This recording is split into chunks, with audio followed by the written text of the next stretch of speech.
വണ്ടിയുടെ dicky open ചെയ്ത സമയത്ത് ഫുള്ള് വെള്ളം കയറിയിട്ടുള്ളത്. എങ്ങനെയാണ് കയറിയെന്ന് ഒരു ഐഡിയയും കിട്ടുന്നില്ല കേട്ടോ. നിങ്ങൾക്ക് എന്തെങ്കിലും ഒരു എന്താ പറയുക പോസിബിലിറ്റീസ് ഉണ്ടോ ഇത് എങ്ങനെയാണ് ഈ വെള്ളം കയറിയെന്നുള്ളത് ഒന്ന് കമൻറ്റ് ചെയ്യാം കേട്ടോ.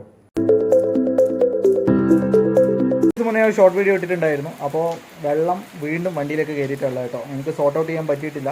അത് ആദ്യം ലെഫ്റ്റ് സൈഡിലൂടെയാണ് കയറിയെന്നാണ് അവർ പറഞ്ഞത്. അതിലൂടെ തന്നെ കയറിയെന്നാണ് ഞാനും വിചാരിച്ചത്. കാരണം അവിടെ ചിലപ്പോൾ കയറിയിട്ടുണ്ടാവും, ഷെയ്ഡ് കാണിക്കുന്നുണ്ട്, അവരതൊക്കെ സോർട്ട് ഔട്ട് ചെയ്യുന്നത്. പക്ഷേ ഇപ്പോൾ വീണ്ടും കയറിയിട്ടുള്ളത്.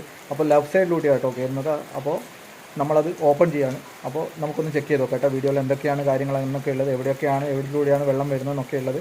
നമ്മളങ്ങനെ ഷോറൂമിൽ പോകാതെ വർക്ക്ഷോപ്പിലാണ് വന്നിട്ടുള്ളത് കേട്ടോ. ഷോറൂമിൽ ആദ്യം പോയ സമയത്ത് അവർ ടെയിൽ ലാമ്പ് ഓപ്പൺ ചെയ്തിട്ട് അവർക്ക് ഡൗട്ട്, അതായത് ഞാൻ പറഞ്ഞ ഡൗട്ട് കമൻസിൽ പല ആളുകളും പറഞ്ഞിട്ടുണ്ടായിരുന്നു, ടെയിൽ ലാമ്പ് വഴിയാണ് ഇവിടെ വെള്ളം കയറുന്നത് എന്നുള്ളത്. അപ്പോൾ അവർ ടെയിൽ ലാമ്പ് ഓപ്പൺ ചെയ്ത് നോക്കിയിട്ട് അവർ പറഞ്ഞു ഇത്ര തന്നെയാണ് നോർമലായിട്ട് കയറുന്നുള്ളത്, ടെയിൽ ലാമ്പിൻ്റെ ബീഡിംഗ് ഒക്കെ ചേഞ്ച് ചെയ്യണമെന്ന് പറഞ്ഞു. അങ്ങനെ ഞാൻ ടെയിൽ ലാമ്പിൻ്റെ ഇത് ചേഞ്ച് ചെയ്യാൻ നിന്നിട്ടില്ല.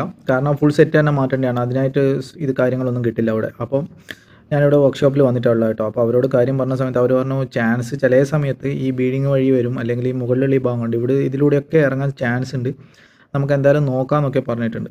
അപ്പോൾ അവർ ഓരോ ഇതായിട്ട് കഴിച്ചെടുത്തിട്ടുള്ളത് കേട്ടോ. അതായത് റൈറ്റ് സൈഡ് നമ്മൾ ഇതിന് മുമ്പേ ചെക്ക് ചെയ്തിട്ടുണ്ടായിരുന്നു. അവിടെ റൈറ്റ് സൈഡിലുള്ള ചെറിയ ടെയിൽ ലാമ്പ് വഴി ഇറങ്ങി അതൊക്കെ അവർ സോർട്ട് ഔട്ട് ചെയ്തിട്ടുണ്ടായിരുന്നു. പിന്നെ ഇവിടെ ഈ ഭാഗത്ത് എന്ന് പറഞ്ഞാൽ ചെറുങ്ങനെ ഒരു ഇത് കണ്ടിരുന്ന അവർ പറഞ്ഞു. പക്ഷേങ്കിൽ എനിക്കത്ര ഇതായിട്ട് തോന്നിയില്ല കേട്ടോ. കാരണം ഇന്നലെ സൺഡേ ആയിരുന്നു, മെയിൻ പ്രോബ്ലം അതാ പറ്റിയത്.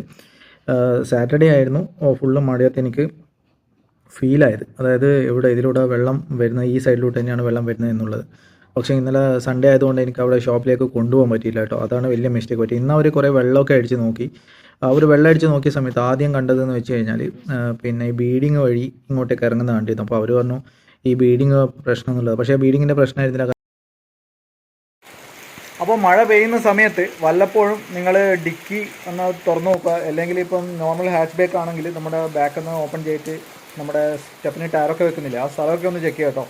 കൂടുതലായിട്ടും എന്ന് വെച്ചാൽ ബീഡിങ് വഴി ടെയിൽ ലാമ്പ് വഴിയൊക്കെയാണ് വെള്ളം ഉള്ളിലേക്ക് ഇറങ്ങുന്നത്. കുറച്ച് പഴയ തുടങ്ങുമ്പോഴാണ് ഈ പ്രശ്നങ്ങളൊക്കെ കാണുന്നത്. പക്ഷേ പുതിയ വണ്ടിയിൽ ഇപ്പോൾ ഉണ്ടെന്നാണ് പറയുന്നത്, ടെയിൽ ലാമ്പിൻ്റെ ഒക്കെ സൈഡിലൂടെ ഇറങ്ങുന്ന സാധ്യതയുണ്ടെന്ന് പറയുന്നത്.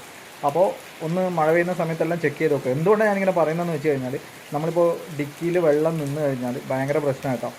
അപ്പോൾ എൻ്റെ ഇപ്പോൾ സ്റ്റെപ്പിൻ്റെ ഏരിയയിൽ വെള്ളം ഏകദേശം ഒരു മാസത്തിൻ്റെ അടുത്ത് ഫുള്ള് വെള്ളം നിന്നു കേട്ടോ. അതായത് വണ്ടി മഴയത്ത് ഓടിയിട്ട്, ഞാൻ നാട്ടിലില്ലായിരുന്നു, വണ്ടി മഴയത്ത് ഓടിയതിന് ശേഷം പിന്നെ വണ്ടി വീട്ടിൽ വെച്ച് കഴിഞ്ഞാൽ ആരും ശ്രദ്ധിച്ചിട്ടില്ല നോർമലി. അപ്പോൾ പിന്നെ വന്നതിന് ശേഷം വണ്ടി ഒന്ന് സർവീസ് വാഷിംഗ് എല്ലാം ഡയറക്റ്റ് കൊണ്ടുപോയി ആ സമയത്താണ് അവരെൻ്റെ അടുത്ത് പറയുന്നത് ഇങ്ങനെ വെള്ളം ഉണ്ടായിരുന്നു എന്നൊക്കെ ഉള്ളത്. അപ്പോൾ അതിൻ്റെ വീഡിയോ ഒക്കെ ഞാൻ ഇട്ടിട്ടുണ്ടായിരുന്നു. ഇപ്പോൾ ഫൈൻഡ് ഔട്ട് ചെയ്തോ എന്ന് ചോദിച്ചു കഴിഞ്ഞാൽ ഒരു സ്ഥലത്ത് ടെയിൽ ലാമ്പ് വഴി ഇറങ്ങിയിട്ടുണ്ടായിരുന്നു. പിന്നെ വേറെ ലെഫ്റ്റ് സൈഡിൽ ഒരു ചെറിയൊരു ബുഷിൽ ആ സൈഡിലോട്ട് ഇറങ്ങിയിട്ടില്ല കേട്ടോ.